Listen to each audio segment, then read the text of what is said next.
no fish were harmed in the making of this YouTube video. Here I am, holding up a big fish, trying to hide the fact that I have a small dick. Okay, one of those things I just said isn't true.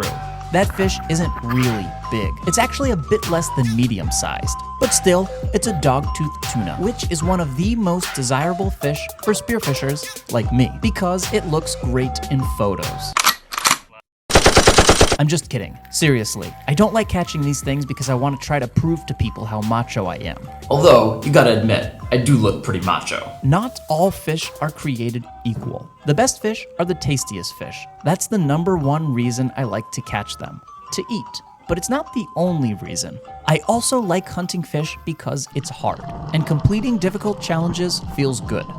Although these days, most humans have access to plenty of food, back in the day, hunting was the ultimate challenge. Because if you failed, you and your entire family starved to death. Yeah! Which is why humans are hardwired to love it so much. And yes, I'm talking about our hunter-gatherer ancestors once again. I'm sorry, I can't help myself. Spearfishing is hard in a bunch of different ways, including freediving, breath holding, aim, and luck. But this video isn't about any of those things. This video is about the fish.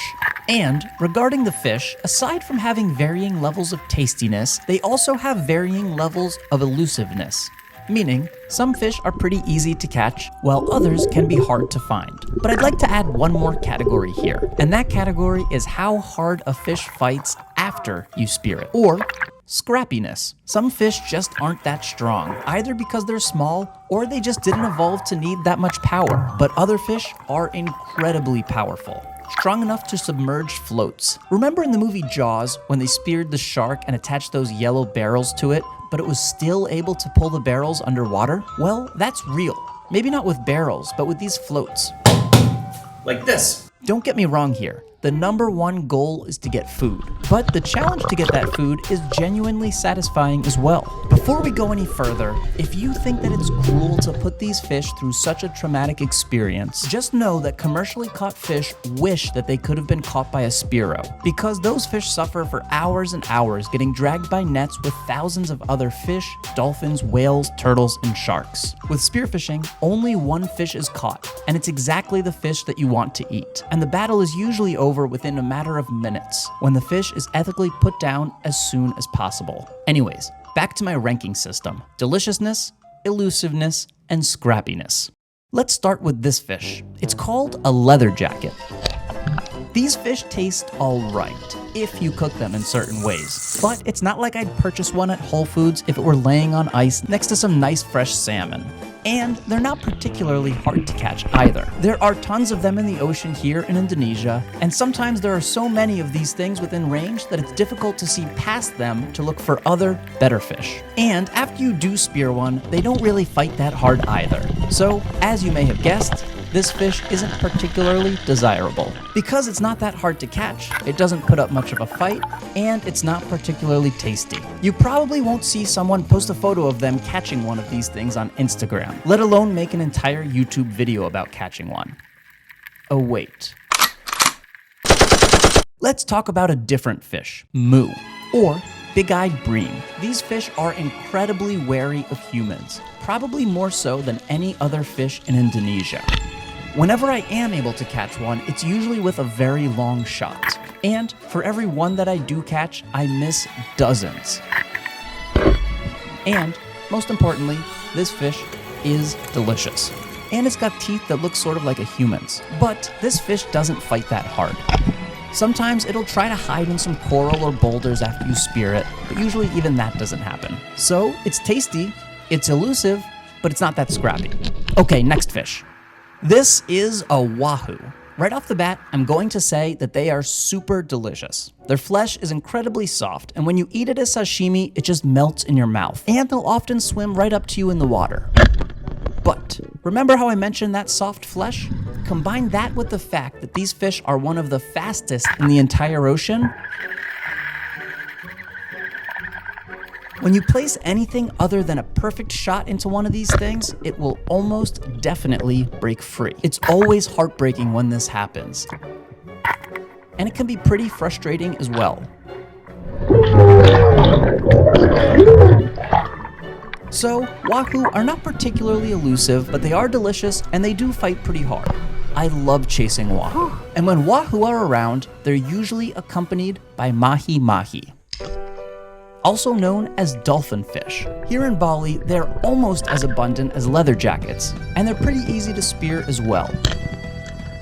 They're kind of flat and wide fish, so they present a big target, and they don't fight that hard after you put a spear in one. Although the big ones do tend to be a bit smarter and warier than the smaller ones, these fish are going to be ranked as not elusive. And they're not that scrappy. But would I buy them at Whole Foods? Yes, they're extremely delicious. I usually make them into ceviche, sushi, or just straight up grilled.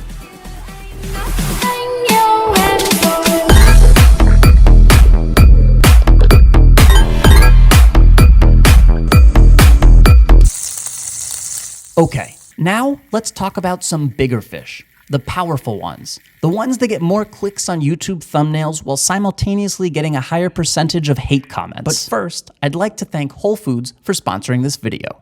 I'm just kidding. The sponsor of this video is actually PETA. PETA, eat ferns, not fish. Okay, seriously, this video is actually sponsored by Anker Power Systems. Anker is the #1 charging brand in America, and they make all kinds of power banks, chargers, and audio and computer interfaces. But today, we're going to be focusing on my favorite one of their products, the Anker 521 Portable Power Station. This thing runs on the exact same battery technology that both Teslas and boosted boards run on, or roll on. Anyways, needless to say, it's extremely powerful. And it's perfect for people like me who not only spend tons of time in the wilderness, but who also need reliable power while they're out there. On any given day, I need to charge not only my laptop, but also a ton of action cameras, my Kindle, headphones, cell phone, this big camera, and my electric razor. This is important because if I go diving with even a small mustache, then my dive mask will leak water. You can charge your iPhone 12 over 20 times and a laptop over 4 times. It's compatible with virtually all devices, and you can use all of the outlets and ports simultaneously. This power bank offers 6 times more usage than most other conventional batteries. The Anker Portable Power Station is great for long car rides, and it's also perfect for blackout situations. You can recharge the battery in your car with solar power or in a wall outlet in just 2.5 hours. This power bank is a brand new product that just launched, so click the link in the description below to get one with an 18-month warranty, lifetime customer support, and free shipping. And thanks again, Anker, for sponsoring this video. Okay, let's talk about this dummy. It's not really a dummy. It's a giant trevally. Although this one is actually pretty small, it's still a giant trevally. Giant is not an adjective here. It's a proper noun. Although this one really is a giant trevally. Spearos often refer to this fish as dumb, myself included, but in reality, they're actually pretty smart. According to Blue Planet 2, these fish are known to leap out of the water to catch birds mid-air, which actually takes a lot of brain power to accomplish, because they need to be able to calculate the difference in drag of an object flying through the air as opposed to water. But their brain is unfortunately not big enough to understand the concept of a loaded spear gun. They're an apex predator, so they don't feel the need to be cautious around most other animals in the water, including spearos. Meaning, they're pretty unelusive, but boy can they fight. They're a very strong fish, and if you're not careful, it'll wrap itself around anything it can find on the seafloor and bend and break your spear in the process. People don't usually like to eat giant trevallies, and I understand where they're coming from. Their meat isn't the tastiest in the world, but I truly believe that if you cook it right, it can be good. Plus, the satisfaction of catching one yourself is scientifically proven to make it more delicious. Okay, I just made that up, but I bet it's true. Anyways, would I buy it at Whole Foods? Absolutely not. Okay, let's talk about the final fish, dogtooth tuna.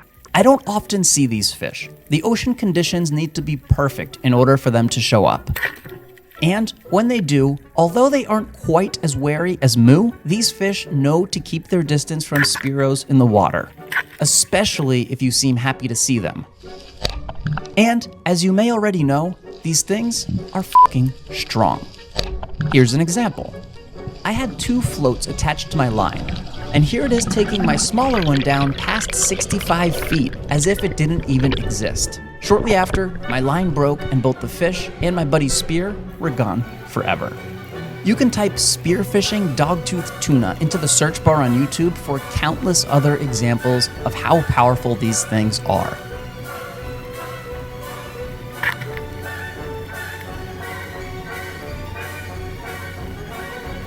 This is the fish that I was holding in the beginning of the video. It fought for a bit, but it wasn't quite able to bring my float underwater more than just a few feet.